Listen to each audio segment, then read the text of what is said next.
Август 1915 година. Някъде сред блатата на източния фронт една крепост продължава да устоява въпреки седмици на непрекъснати бомбардировки и атаки. Германското командване е убедено, че следващия удар най-накрая ще сложи край на обсадата. И за кратко изглежда, че са прави. Руските позиции потъват в тишина, оръжията замлъкват, но само минути по-късно от разрушените окопи започва да се появява нещо, което настъпващите германски войници никога няма да забравят.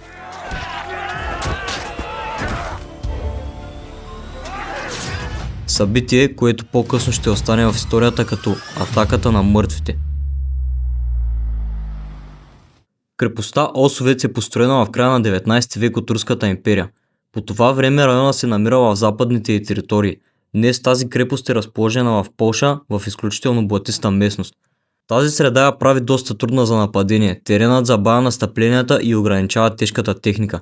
До 1915 година, по време на Първата световна война, Осовец се превръща в ключова руска отбранителна позиция на източния фронт. Крепостта контролира важна железопътна линия и е един от малкото проходи през Балтийския район. Докато Осовец остава в руски ръце, германското настъпление в този сектор е сериозно затруднено. Германските сили правят няколко опита да я превземат. Първата атака е директен щурм, който завършва с провал. Руснаците удържат позициите си въпреки натиска.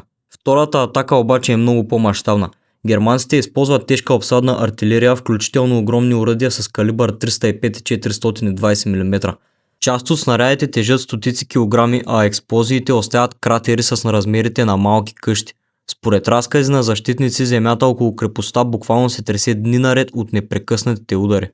Ударите им нанасят сериозни разрушения по външните укрепления и отслабват отбраната на крепостта, но тя отново не пада. След два неуспешни опита за пробив, германското командване стига до извода, че класическата артилерия и щурм не са достатъчни.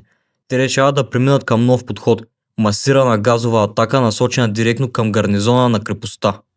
Германските сили са използвали газ и в други операции, включително на Западния фронт, и разбират неговия потенциал като оръжие. Решението е да се използва същия подход срещу гарнизона на крепостта. Подготовката започва предварително. По германските позиции срещу Осовец са разположени газови цилиндри, подготвени за една единствена цел – атака с хлорен газ. Немското командване изчаква подходящи метеорологични условия за използването му. При подобни операции посоката и силата на вятъра са решаващи, тъй като газът може да се обърне обратно към собствените линии. Поради тази причина атаката не се извършва веднага, а се чака момент, в който условията са стабилни и благоприятни. На 6 август 1915 г. германските сили започват третата атака срещу крепостта. Газовите цилиндри са отворени и е освободен хлорен газ в огромни количества. Според историческите оценки около 160 до 180 тона. Плътният зелен облак започва да се движи по земята към руските позиции. По пътя си газа унищожава всичко живо. Тревата почернява, растителността изсъхва почти моментално, а листата по дърветата започват да капят по земята. Руските защитници практически нямат никаква защита срещу хлора. Не разполагат със стандартни противогази, а само с импровизирани средства. В последен опит да се предпазят, някои войници използват парцали напоени с вода или урина, притиснати към лицето в отчаян опит да забавят задушаването. Когато газът достига окопите, ефектът е незабавен. Хлорът прониква в белите дробове и започва да разрушава меките тъкани вътре в тях. Дишането става почти невъзможно, във вътрешните изгаряния предизвикват тежко задушаване и разрушаване на белите дробове. Малко след като газовият облак започва да се разсева, германските части получават заповед за настъпление. Командването е убедено, че след атаката в руските позиции не е останала организирана съпротива. Към крепостта започват да настъпват части на германската 11-та ландверна дивизия. Около 12 до 14 батальона или приблизително 7000 войника. Те са уверени, че превземането на крепостта вече е само въпрос на време. Вместо изоставени окопи и мълчание, обаче от разрушените позиции започват да излизат оцелели руски войници. Защита на крепостта е под командването на генерал Николай Александрович Бжозовски, а контратаката е поверена от лейтенант Владимир Котлински. След газовата атака голяма част от първите отбранителни линии са вече унищожени, а оцелелите руски войници са тежко обгазени и разпръснати из окопите. В този момент Котлински започва да събира всичко, което все още е способно да се сражава. Мъже, които едва дишат, войници с привързани лица, кашлящи кръв и почти неспособни да стоят изправени. Въпреки състоянието им, той успява да организира малка група защитници и им нарежда да подготвят щиковите си за контратака. С него тръгват едва около 60 до 100 души, всичко което е станало способно да държи оръжие. Това са войници, които само минути по-рано са били директно изложени на хлорния газ. Много от тях едва дишат. Лицата и дихателните им пътища са тежко засегнати от газа.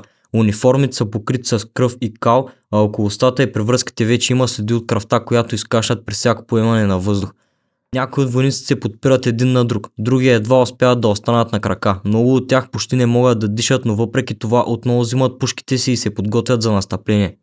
Германските части очакват да навлязат в напълно унищожени позиции, а вместо това срещу тях се появява група тежко обгазени войници, буквално плюейки кръв и части от собствените си бели дробове, които продължават да настъпват въпреки състоянието си. Именно този момент по-късно остава в историята като атаката на мъртвите. Появата им предизвиква объркване в предните германски редици. Част от настъпващите войници започват да отстъпват назад, а в тесните проходи и около телените заграждения настъпва хаос и загуба на координация.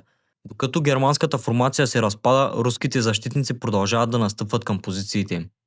Въпреки че контратаката успява временно да спре германското настъпление, съдбата на крепостта вече е решена от събитията по целия източен фронт. Само няколко седмици по-късно руската армия започва мащабно отстъпление от Полша и гарнизонът на Осовец получава заповед да изостави крепостта. За разлика от много други обсади през Първата световна война, Осовец не пада след финален щурм. Германските сили влизат в крепостта едва след като тя вече е евакуирана от защитниците си.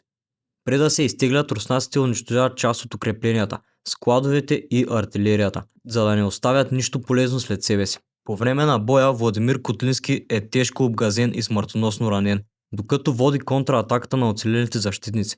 Въпреки състоянието си, той остава до края на боя и продължава да насочва хората си в настъплението. След като атаката успява да спре германското напредване и руските позиции временно са стабилизирани, Котлински е изнесен от бойното поле и откаран в полеви лазарет. Там, след като вече е изпълнил задачата си и е допринесъл за отбраната на крепостта, той умира от последиците на отравянето с газ и получените рани. Така завършва обсадата на една крепост, която в продължение на месеци устоява на тежка артилерия, непрекъснати атаки и химическо оръжие. Но това, което остава в историята, не е самата крепост. Остава момента, в който след облака от хлорен газ и след почти пълното унищожение на първите линии, малка група обгазени войници излиза от мъглата и тръгва в контратака.